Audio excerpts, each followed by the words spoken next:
Hello and welcome to the Wheel of Crime podcast. This podcast is ran by two ladies who play games, mumble profanities, and laugh way too often. Also, this podcast does cover topics of sensitive nature, and as such, listener discretion is advised.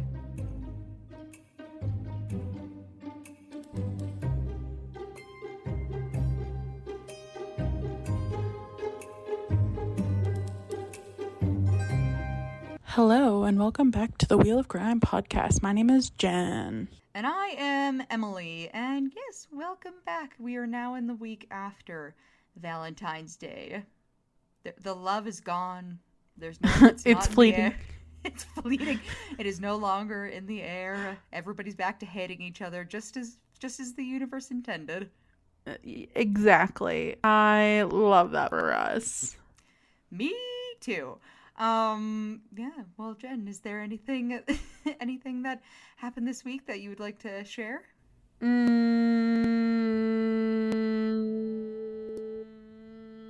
not really. What about you?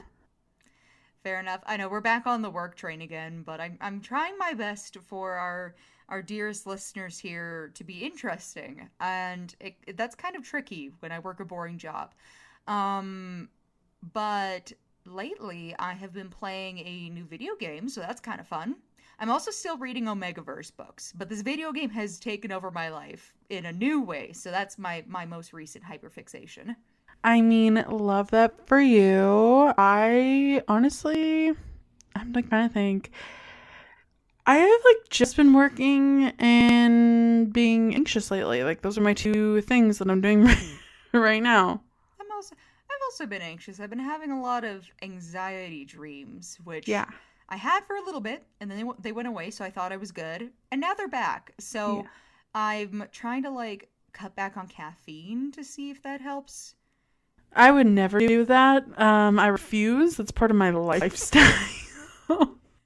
See, but the problem is that with cutting back on caffeine, I just really like the taste of coffee. It doesn't even have to do with the whole waking up thing. I just really like the taste of coffee. So now I'm sitting there and I'm it'd be so good right now. Coffee. A cup of coffee.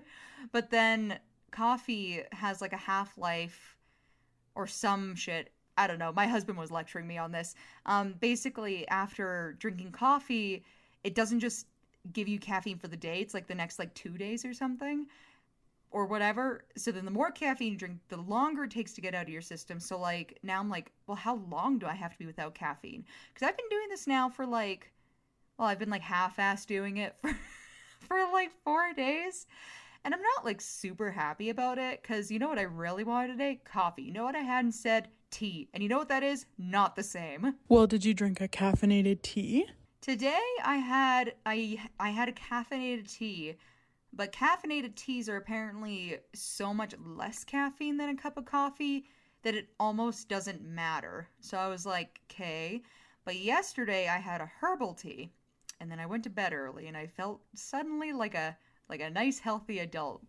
That was very short-lived. I went back to wanting coffee right as soon as I woke up today. According to Google, I just looked it up. Okay. Apparently, coffee can leave your system after 12 hours. So either I start drinking coffee right at 5 a.m. or I look at myself in the mirror and self-reflect on my addiction to coffee. I think the solution is you start right at 5 a.m. Yeah, okay, that sounds like a good plan. And then the video game I've been playing is Coral Island, which is actually really similar to Animal Crossing in a way. It's like Animal Crossing and Stardew Valley and Harvest Moon. Don't do that. Anyways, and I've been having a lot of fun. It's really good, and it's only I played on the PS5, which I don't think you guys have yet.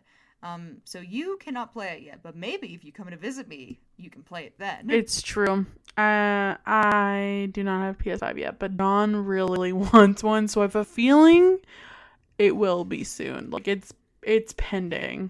That's why I said that. I have a feeling, a gut feeling that at least before the end of the year, you guys will have acquired a PS5 or something, or the new Xbox. People seem to be into one or the other. Yeah, I feel like by the summer for sure we will have a PS5 in our possession. This man will not hold back for much longer, I feel. I love that. I am manifesting that for you guys because I was just talking about this with somebody else today. With the PS5, you pay like a $20 a month subscription and it gives you an access to like a stupid amount of video games for free online. Yeah. So that part's like that makes the price worth it in my opinion.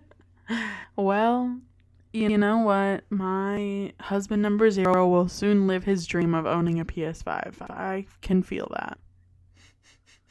I want updates if and when it happens. Yeah, so that's pretty much my life. Fighting my inner caffeinated monster and playing video games and working. And that's it. Love that for my you. life is very interesting, obviously. Yeah. Well, I don't really have anything else, so I feel like we should get right on into the questions. Yes.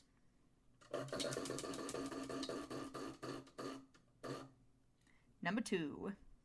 If you could dress up as any Civil War person, who would you be?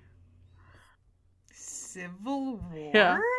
Like American Civil War. Like if you were going to be in like I genuinely a reenactment of Civil War, which character would you play? I need to be so real with you right now. I care literally 0%. No, less than 0%. Negative 100% about Civil War. This is one of those things where people always bring it up to me in life where they're like, oh my god, like blah, blah, blah, blah, Civil War. Every single time I just blank out because I give no shits. Negative 100 shits about the Civil War. I don't know who was in the Civil War. I know nothing about it. Purely out of my own choices. Other than there was a musical called Hamilton, and it follows a guy named Hamilton. That's all I know. That is it. I want to be Abe Lincoln so I can go full school and 7 years ago and wear a really cool tall hat. Didn't he also have wooden teeth? Or was that somebody else? I don't know about that. Maybe. Look it up. I don't know. Also, did Abe Lincoln say 7 years ago? Is that a direct quote? Yeah, the 7 years ago thing was like a really famous speech that he did. Ooh. He didn't have wooden teeth, apparently. That's an urban legend. Often attributed to George Washington. Oh, I thought both of them had wooden teeth, because I knew about George Washington's wooden teeth. I don't think either of them had wooden teeth. I think it's literally just an urban legend. Well, that's a little silly.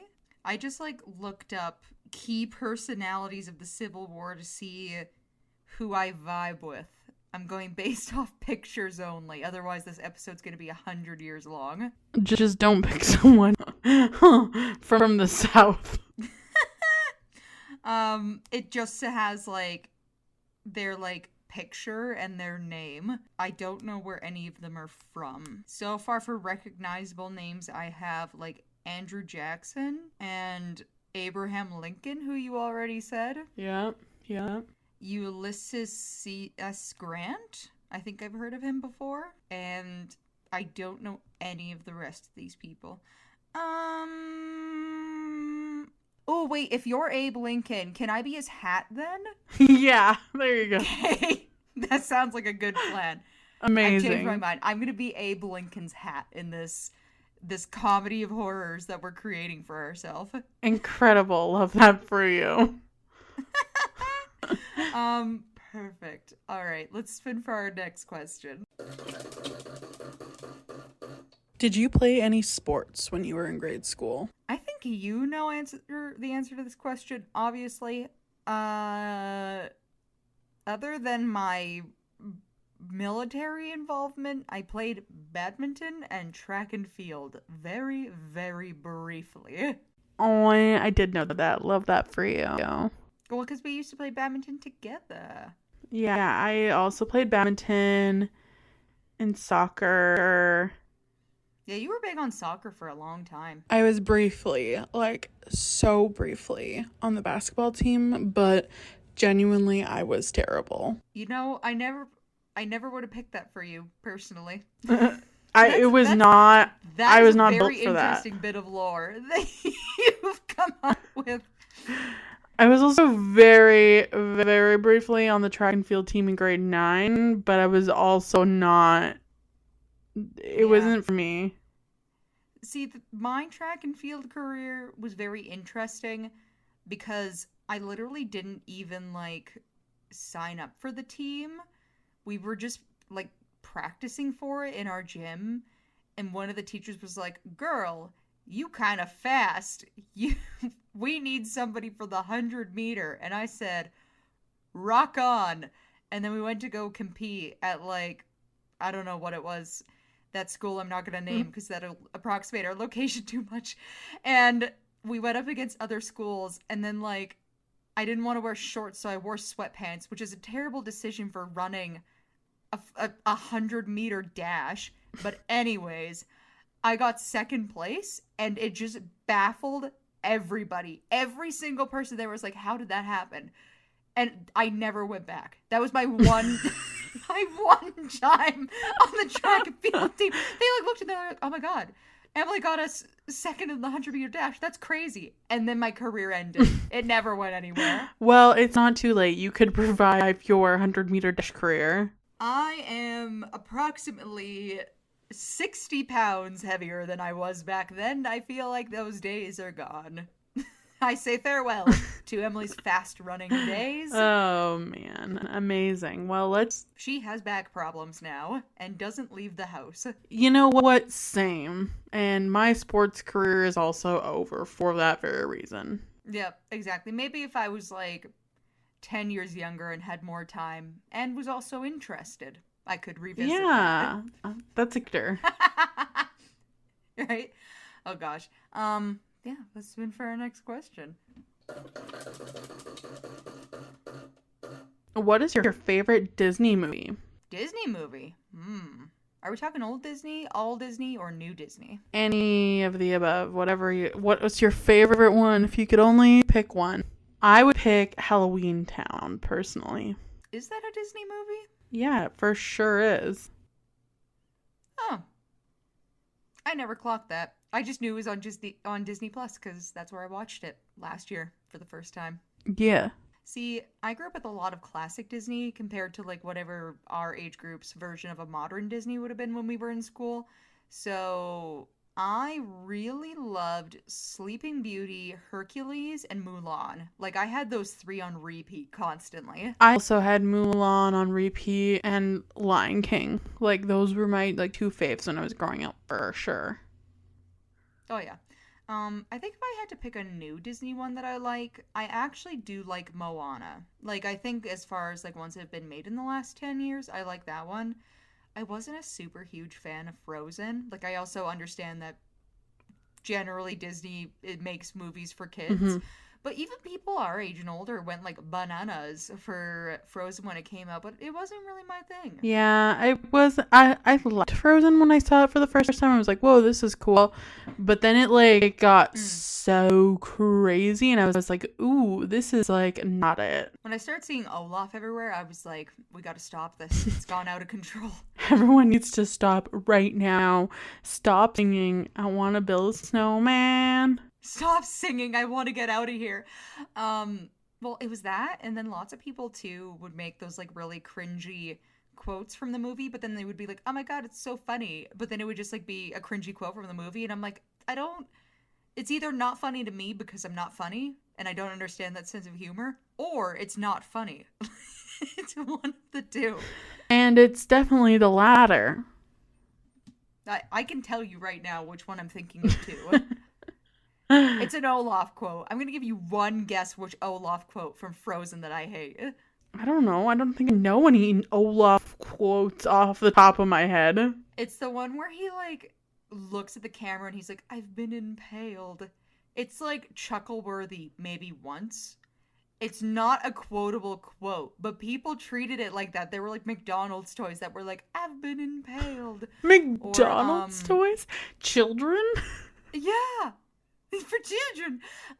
Or I think it might have been the second Frozen, but there was like another line where like he's like yelling some girl's name And that was also something they tried to turn into a quotable quote. And I was like, this is just terrible. Like, we need to go back to the drawing board. Like, get some new jokes. This is it for me. It's too much for me. No, absolutely not. But yeah, that's all I got. All right, well, let's spin for our last question.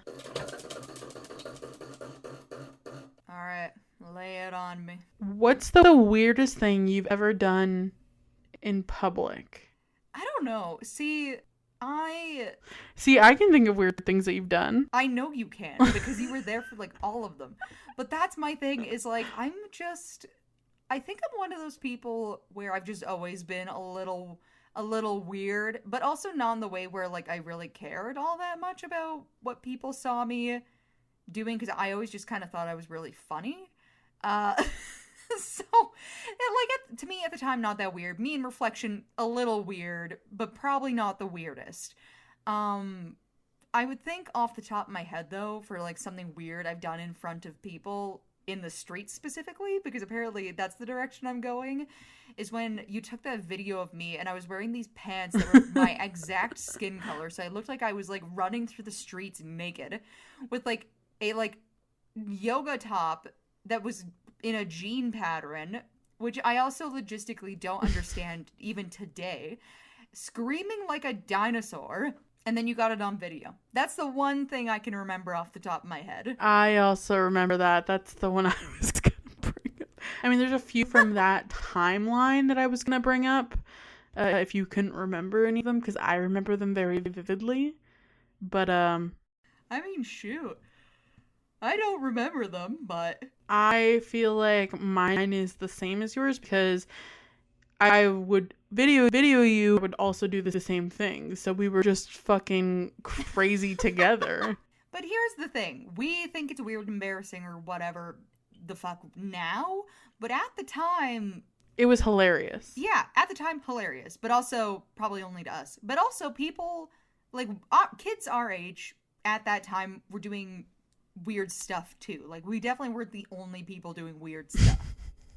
No, we were appropriately cringy for our age. 100%. Like, Vine trends were a thing. Like, remember when people would see things on Vine? Do it Vine, for the Vine. And then they would do it in real life. Like, that was, in reflection, that's pretty cringy. But did everybody do it? 100%. So freaking lootly they did. Mm-hmm. All right. Well, what do you think my story is about today, Em? I'm gonna guess that somebody was acting in Hamilton, and they played a character from the South, and they did something so embarrassing that they decided to kill the person who saw them, because nobody must know. And and I'm trying to... Oh, and then when they were done, they went to go watch a Disney movie to cool down. To cool down. Not even close, but I wish that was my story. Like, I genuinely wish that's what I was presenting you with today. And I Me hope... too. That sounds like a good storyline. Yeah, in the future, I hope someone will do that so that I can share it. Actually, I did on murders, but like... That was my thing, except for the murder part, but maybe all the other stuff where they do something embarrassing enough that they have to go home and watch a Disney movie to cool down. Exactly. And Hamilton has to be related. So today I'm going to talk about Lacey Ellen Fletcher, who was born in 1988 to her parents Sheila and Clay Fletcher, and was raised in the small town of Slaughter, Louisiana. Clay Fletcher worked as an officer for the nonprofit Baton Rouge Civil War Roundtable, which had a mission to, quote, educate and foster an appreciation for the sacrifices made by all during the Civil War. Sheila worked as a police and court clerk in the nearby city of Baker, and more recently she was an assistant to the city prosecutor in Zachary, which is a slightly larger community also nearby. Sheila was also on Slaughter's board of aldermen, but quit on January 24th, 2022, following 4 years service for reasons that will become a little bit more clear once we get into our story. Okay. Now, Sheila and Clay were seen as church-going pillars of their community, and the Fletchers moved into the neat two-story home on a gravel cul-de-sac around 1995 when then 9-year-old Lacey started to make friends with the children who lived on the same road. The couple regularly attended a Baptist church in nearby Zachary. Lacey seemed to have a pretty normal childhood. She attended Brownsville Baptist Academy in Louisiana until the 9th grade. During her time at the academy, she played on her school volleyball team. Former classmates said that Lacey began to retreat into isolation in her teens as her autism accelerated and was homeschooled after 9th grade. Even some of Lacey's neighbors noted they knew her as, quote, a just fun and normal kid before becoming more isolated from her neighborhood friends at about age 14. Lacey was suffering from social anxiety and severe autism. The last time she saw a physician was when she was 16 years old. So, quite a while between doctor's visits. A close neighbor by the name of Robert Blades Sr. moved to the neighborhood 4 years before the Fletchers with his wife Aurelia and sons about Lacey's age. Robert Sr. said she, quote, seemed to be a happy girl. She liked fun things. I never knew there was anything wrong until she became a teenager. There then seemed to be a change in her. From hanging out with a lot of kids, she hardly ever had any friends that went over to see her. Robert Sr.'s son, Robert Jr., said that she became different. She didn't see things the way that a lot of other kids did. Robert Jr. said, quote, I wouldn't say I was a particular friend. She'd hang out with my younger brother sometimes, but she was definitely different from other kids her age. I knew she was not your typical teenager. She was smart. She was smart as hell. But I guess the best way to put it is that she wasn't as mature as us. She still liked children things, not teenage things. When I was 17 or 18, she was more into Disney movies and country music. She did invite us to watch Disney movies despite being more withdrawn, but that wasn't my forte. I was 18. I used to ride motorcycles. I just got one comment. She just wanted to watch Disney movies and she wasn't in country music. I like how being into country music is like the line. The bar. The bar for being like a grown person. Nah, you're a child until you learn to like country music. I guess some people are children forever. Literally us, two 27-year-olds debating our favorite Disney movie. Yeah, literally, yeah. Whatever, Robert Jr. Some Robert people Jr.? just like child things forever. God, that's funny. Robert Sr. said that he spotted Lacey for the final time outside carrying small weights around the neighborhood when she would have been around 21 years old. Quote, when I saw her that last time, she appeared fairly physically normal, Robert Sr. said. She was always pretty thin and she was exercising in the road with those small weights you carry. I'd seen her a few times gently getting some exercise in the roadway. I didn't say anything to her that final time. There was no reason to. So very foreshadowing. Lacey then vanished from view. She was never seen by anyone outside of her house ever again. That's a interesting final sighting. She was working out in the road and then disappeared forever. The neighbor, Robert Sr., said that he found this bizarre, and in 2017 he confronted her dad, Clay, about her disappearance. He said, quote, I asked Clay because I hadn't seen her for so long. I thought maybe she actually got married and moved on. I said, how is Lacey? How's she doing? Has she moved off, went to college, or what? And he replied, oh no, she's still here. She's fine, and then changed the subject. And that's it. He didn't explain why we hadn't seen her at all. I just took him at his word. I had absolutely no suspicions about what actually happened at that house over the road from us. No alerts, nothing. Along with suffering from severe autism and social anxiety, it is thought that Lacey was also suffering from a condition known as locked-in syndrome. Lacey's life was largely confined to a couch in her parents' home. For an estimated 12 years, she remained in the same position, her body slowly fusing to the couch due to prolonged immobility. Her parents were her primary caregivers. On January 3rd, 2022, Lacey's body was discovered after her mother rang 911 around 2 a.m. when it is believed she said her daughter had stopped breathing. Robert Sr. later revealed to reporters that Sheila might have been forced to make that call. Quote, "There was one neighbor here who we don't know who it was, had supposedly seen Lacey on the couch like that and told the parents they had to call the police. And that's what we were told. I don't know how much truth there is to that." Coroner Dr. Ewell Bickham was immediately called to the scene after a horrified sheriff's deputy reported back.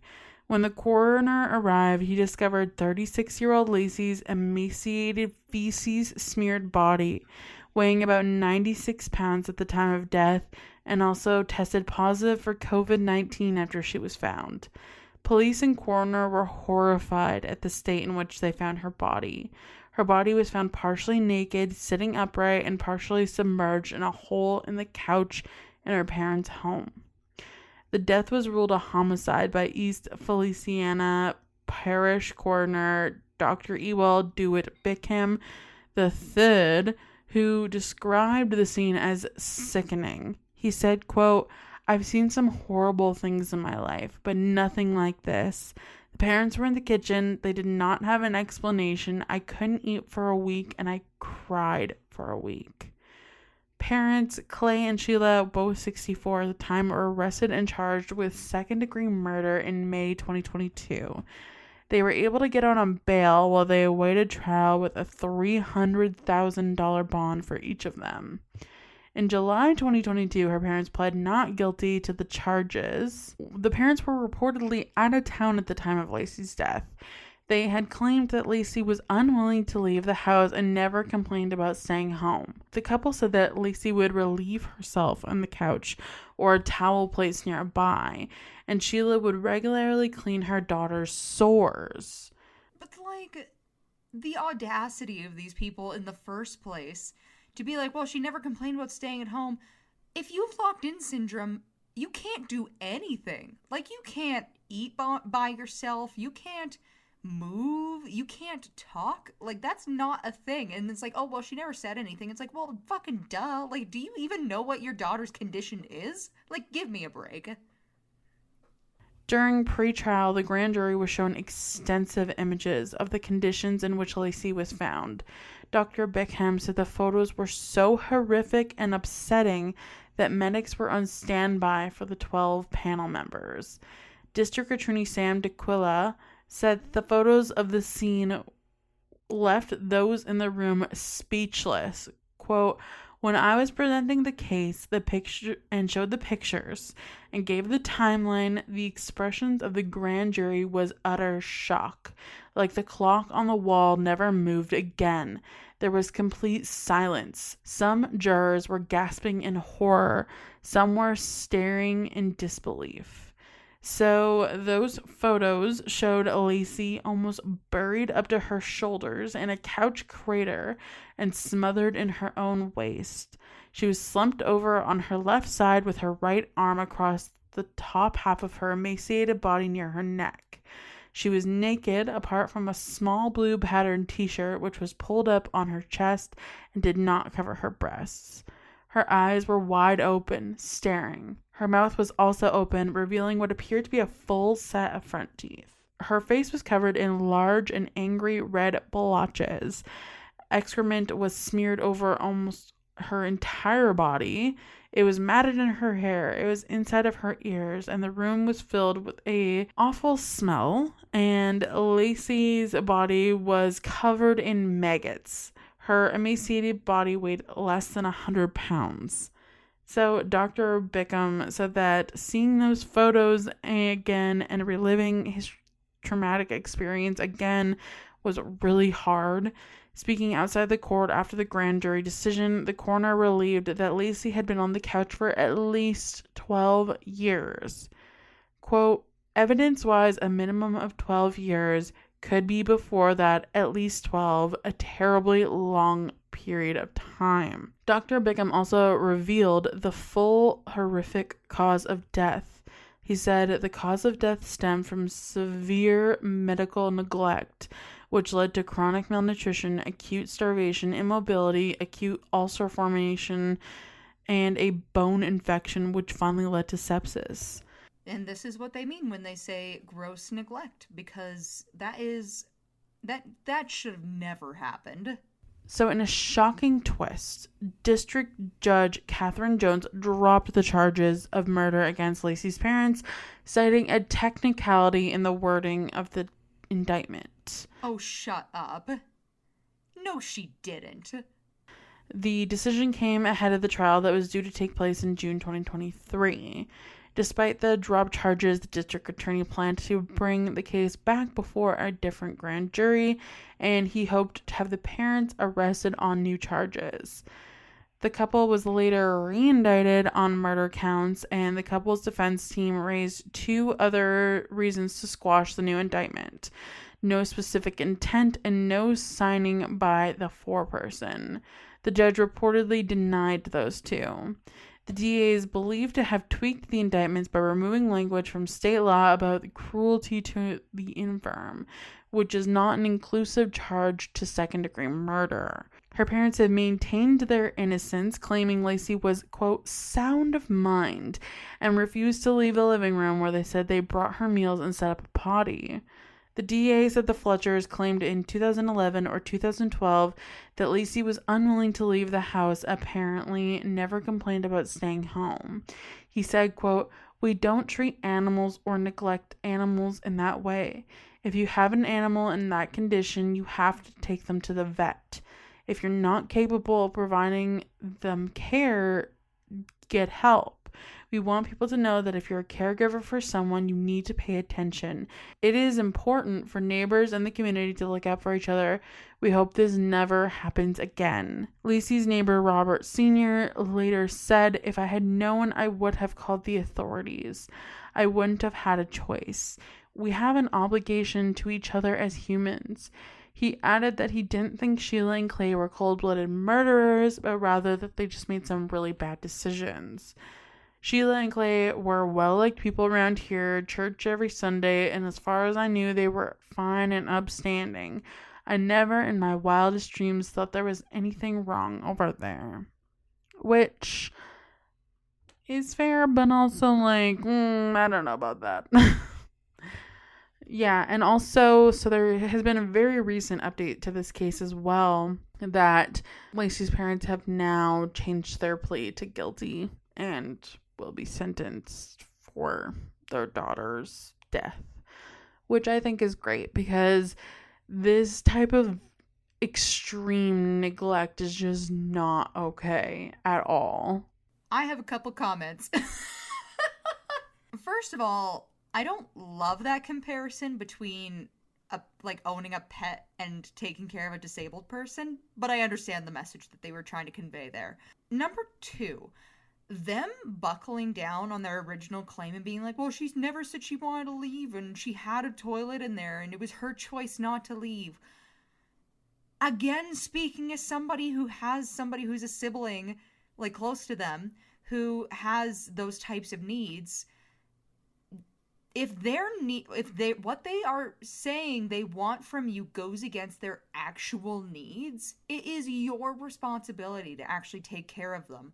Not just, in this case, as they're suggesting, let them shit themselves on a couch for, what'd you say, 12 years? 12 years, at least.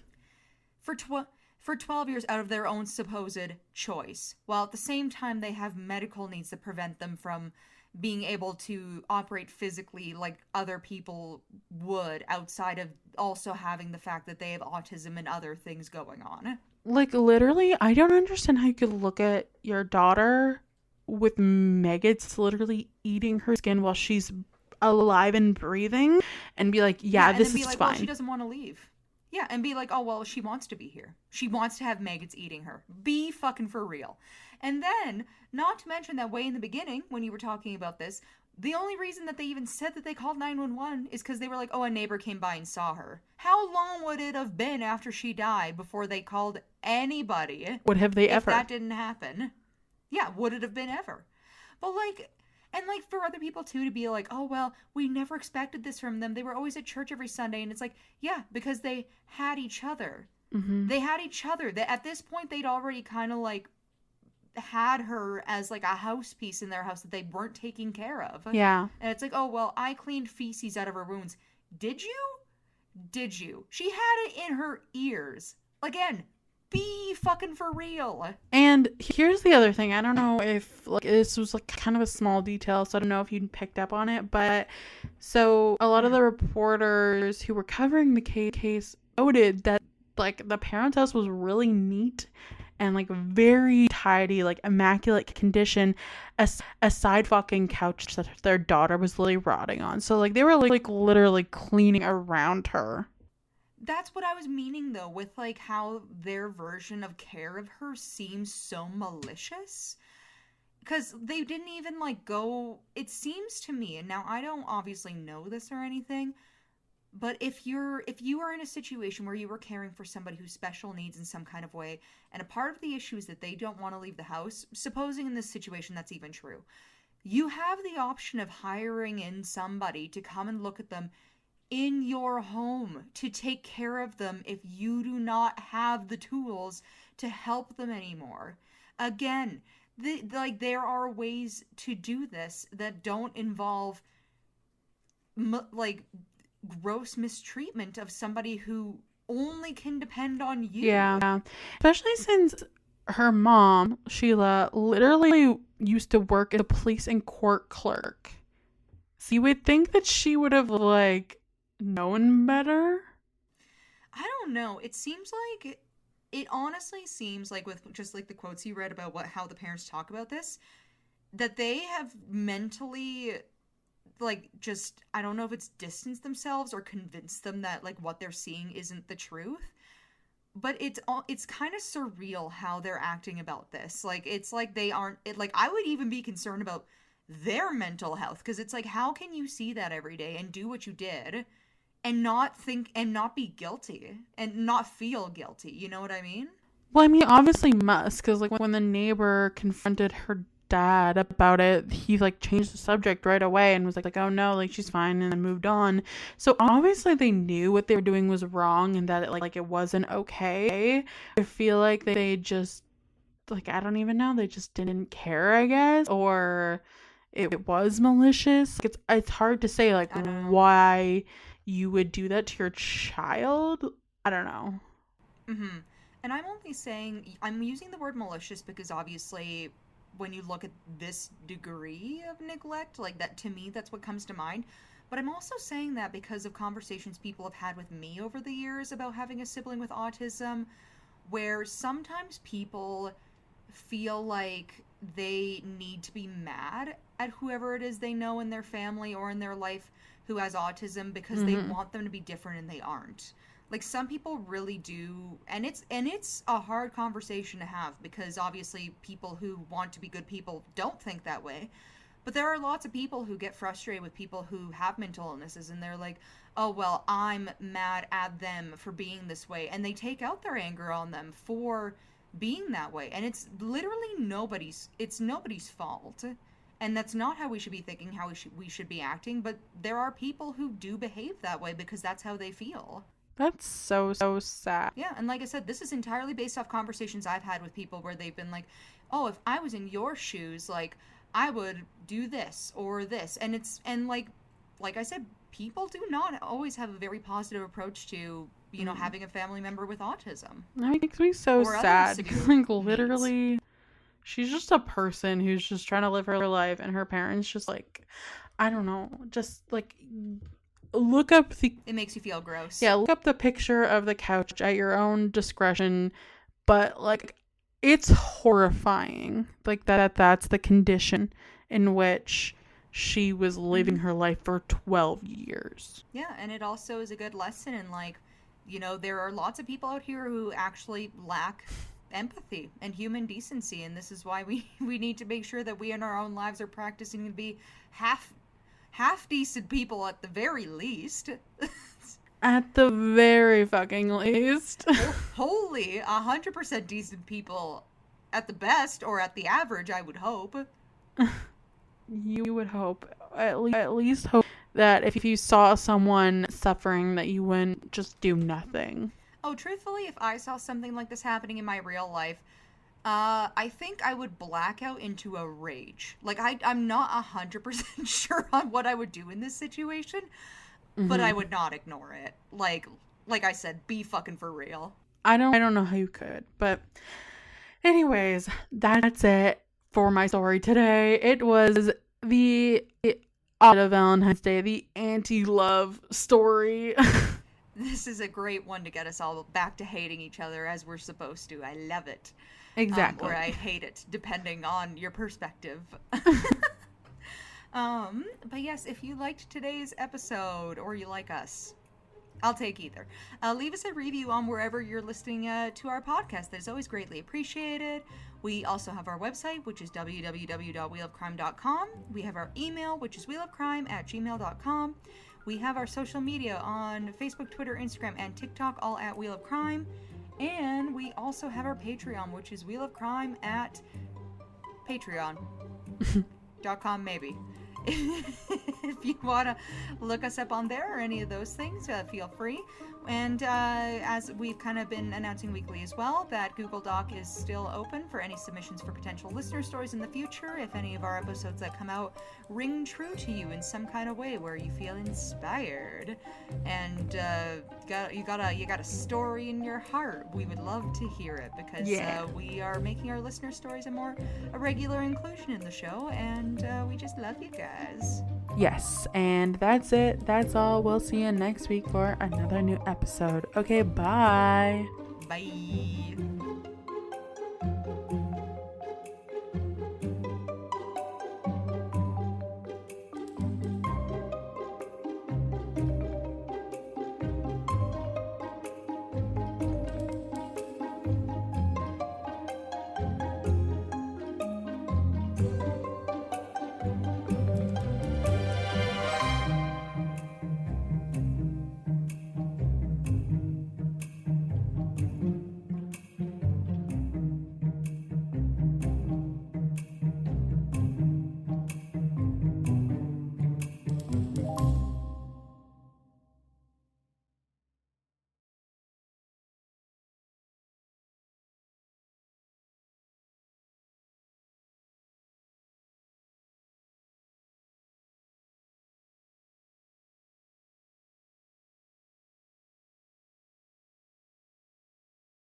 Yeah. So today I'm going to tell you about a lady named Lacey Ellen Fletcher, and she was born in 1988 to her parents Sheila and Clay Fletcher, and was raised in the small town of Slaughter, Louisiana. Whoa, that Whoa. was a Yeah, mouthful. I agree. So Clay worked as an officer for the nonprofit Baton Rouge Civil War Roundtable, which had a mission to educate and foster an appreciation for the sacrifices made by all during the Civil Okay, War. I got one thing. Did you say Baton Uh-huh. Rogue? Baton I'm pretty Rouge? sure that's Baton Rouge, if you're talking about a place. Okay, Sure. just clocking that one before somebody else writes into the show and they're like, "Excuse me, but what was that?" What are you saying, you ignorant slut? You ignorant Canadian slut. Oh my god, how'd you know? Just little old Yep, me. Can't pronounce anything. that's the truth. So Sheila worked as a police and court clerk in the small nearby city of Baker, and in more recent years was an assistant to a city prosecutor in Zachary, which is a slightly larger community also nearby. Sheila was also on Slaughter's board of aldermen, but quit on January 24th, 2022, following 4 years service for reasons that will become more clear as we get into our story here. So now Sheila and Clay were seen as church-going pillars of their community. The Fletchers moved into their neat two-story home on the gravel cul-de-sac around 1995, where then 9-year-old Lacey started to make friends with children who lived on the same road. The couple regularly attended a Baptist church in nearby Zachary. Lacey seemed to have a pretty normal childhood. She attended Brownsville Baptist Academy in Louisiana until the ninth grade.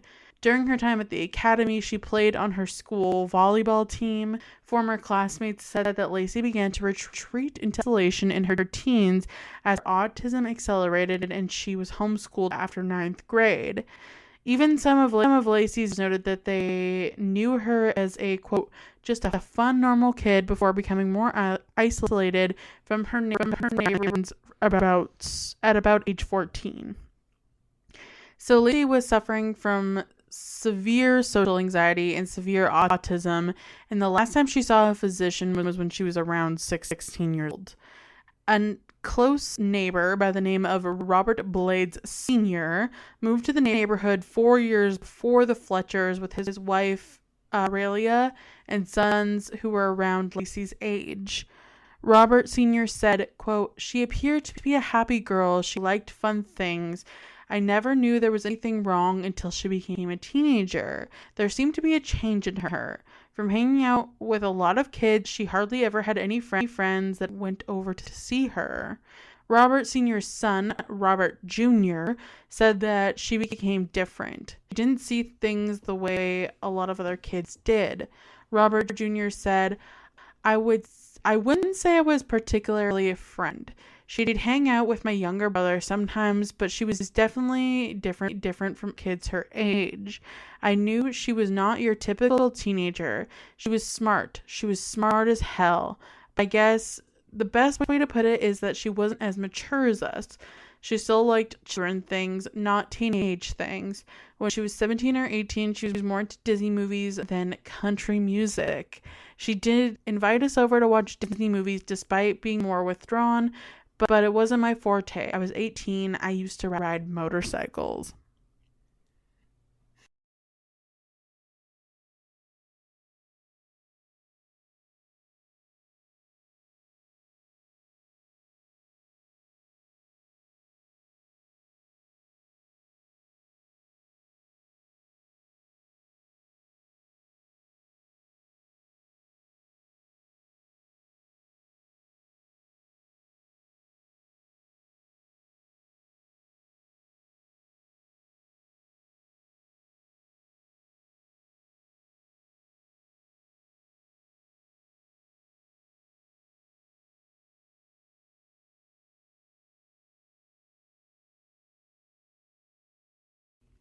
So Robert Sr. said he spotted Lacey for the final time outside carrying small weights around the neighborhood when she would have been around 21 years old.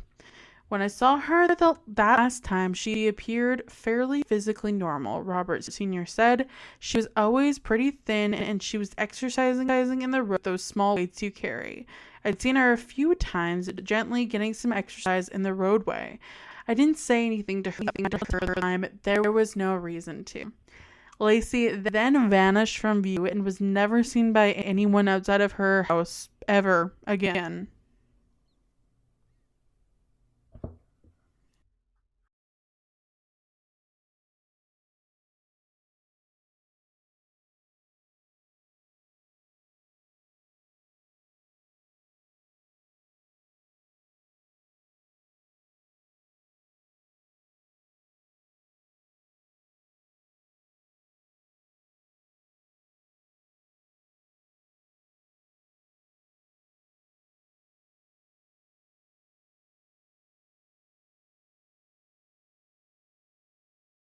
So the neighbor Robert Sr. said he found this bizarre, and in 2017 he confronted her dad Clay about her disappearance. He said, quote, I asked Clay because I hadn't seen her for so long. I actually thought maybe she got married and moved on. I said, how is Lacey? How's she doing? Has she moved off? Went to college or what? He replied, oh no, she's still here. She's fine, and then changed the subject. And that's it. He didn't explain why we hadn't seen her at all. I just took him at his word. I had absolutely no suspicion about what was actually happening at that house over the road from us. No alerts, nothing. So, along with suffering from autism and social anxiety, it is thought that Lacey was also suffering from a condition known as locked-in syndrome. Lacey's life was largely confined to a couch in her parents' home. For an estimated 12 years, she remained in the same position on a couch, like sitting on a couch in the same position, and her body slowly started fusing with the couch due to prolonged immobility. Her parents were her primary caregivers, and they did nothing about this. So they literally just let her out into that couch. That is so sick. For multiple reasons, like not even just the whole melting into the couch part, but how can you be a parent to somebody with special needs and then grossly neglect them to that degree and not think to yourself like, maybe we should do something for this, right? Like yeah, and there's no harm either. And I am saying this as somebody who like literally has a member of my family with like fairly severe autism.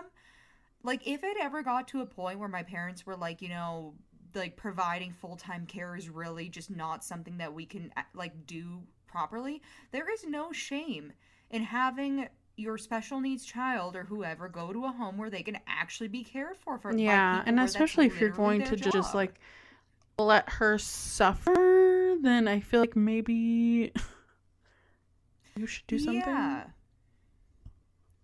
Well, and that's the other thing too. It's like take a walk in their shoes. Like I feel like we're all taught that as kids. Like when you're trying to think from the other people's perspective, it's like, okay, if I had some form of either mental difference or however you want to phrase that, and I also have a physical condition where I can't move, how would I feel melting into a couch, bored out of my mind every day of my life? That sounds like torture. Like at that point, you were literally torturing this person that you supposedly sadly on January 3rd, 2022, Lacey's body was discovered after her mother rang 911 around 2 a.m. when it is believed that she said her had stopped breathing.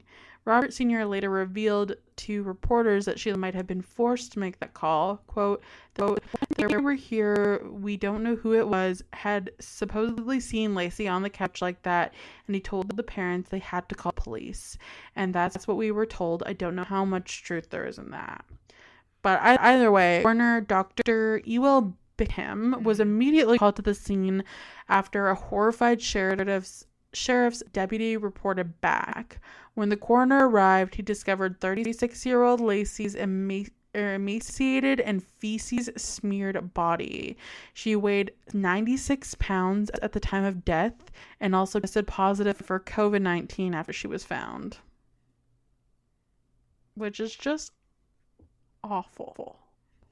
So, like, beyond neglect, like, well, neglect clearly and obviously, but, like, another level. Like, that's crazy. That's crazy and gross and awful. Police and and the coroner horrified at the state in which they found her body. Her body was found partially naked, sitting upright, and partially submerged in the couch in her parents' home. The death was ruled a homicide by East Feliciana Parish Coroner Dr. Ewell Bickham, who described the scene as sickening. He said, "I've seen some horrible things in my life, but nothing like this. The parents were in the kitchen. They did not have an explanation. I didn't eat for a week, and I cried for a week." Parents Clay and Sheila, both 64 at the time, were arrested and charged with second murder in May 2022. They were able to get out on bail while they awaited trial with a $300,000 bond each. And in July 2022, her parents pled not guilty to the charges. The parents were reportedly out of town at the time of Lacey's death, and they had claimed that Lacey was unwilling to leave the house and never complained about staying home. The couple said Lacey would relieve herself on the couch or a towel placed nearby, and Sheila would regularly clean her daughter's sores. Because she was, like, as she was melting into this couch, she was literally being eaten alive by maggots also.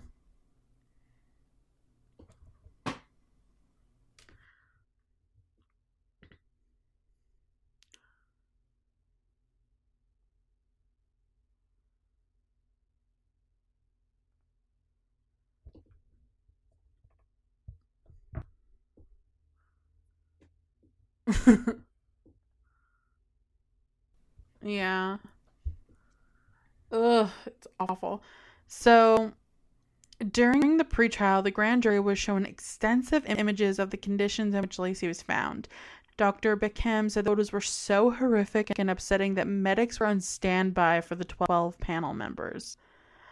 I cannot even fucking honestly believe that, though, because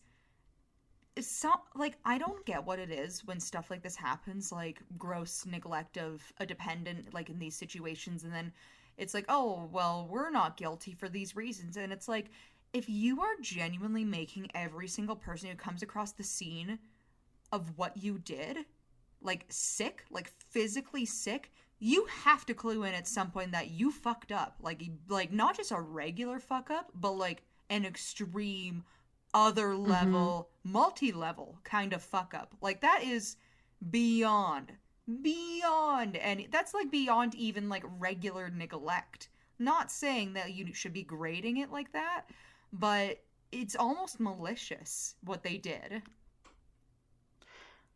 Yeah.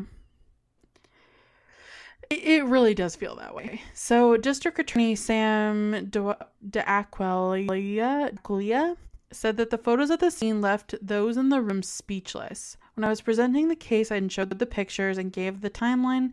The expressions of the grand jury was utter shock. Like, the clock on the wall never moved again. There was complete silence. Some jurors were gasping in horror. Some were staring in disbelief. So those photos showed Lacey almost buried up to her shoulders in a couch crater and smothered in her own waste. She was over on her left side with her right arm across the top half of her emaciated body near her neck.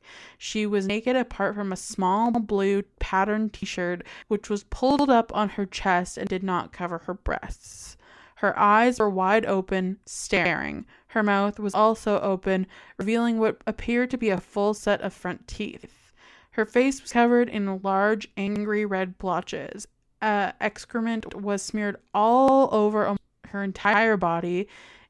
Poop was matted in her hair, inside her ears. The room was filled with a latrine-like smell, and Lacey's body was covered in maggots. Her emaciated body like I said, literally weighed 96 pounds. So Dr. Bickham said that seeing those photos again and reliving his traumatic experience again was really hard. I can only imagine. Speaking outside the court after the grand jury decision, the coroner revealed that Lacey had been on the couch for at least 12 years. Evidence-wise, a minimum of 12 years, he said, could be before that, but at least 12, a terribly long period of time. The doctor also revealed that revealed the cause of death, and he said the cause of death stemmed from severe medical neglect, which led to chronic malnutrition, acute starvation and immobility, acute ulcer formation, osteomyelitis, which is a bone infection that finally led to sepsis.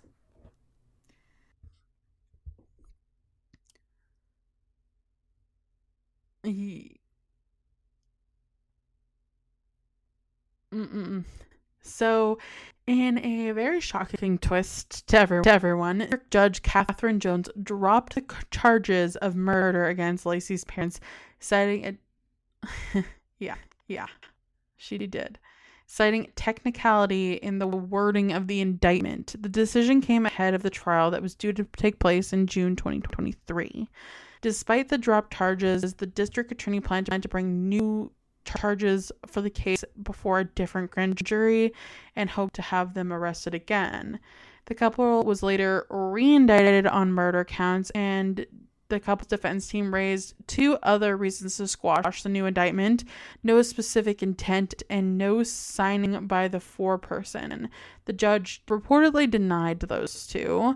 The DA is believed to have tweaked the indictments by removing the language from state law about cruelty to the infirm, which is not an inclusive charge to second-degree murder.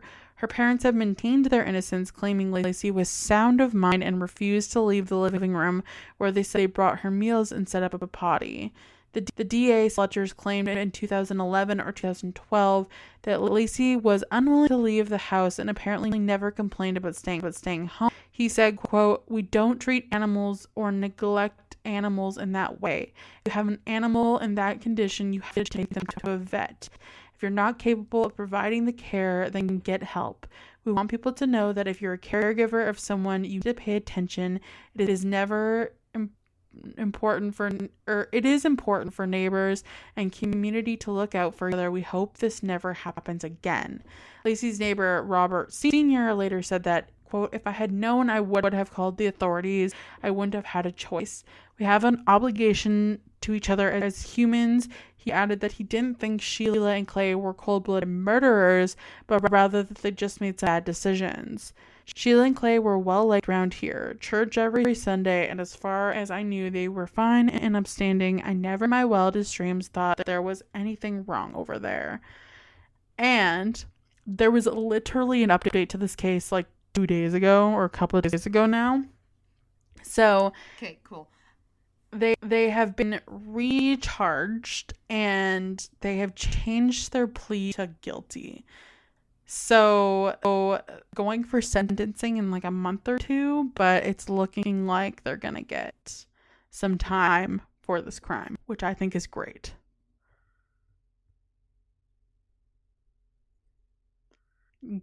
Fire away, girlfriend.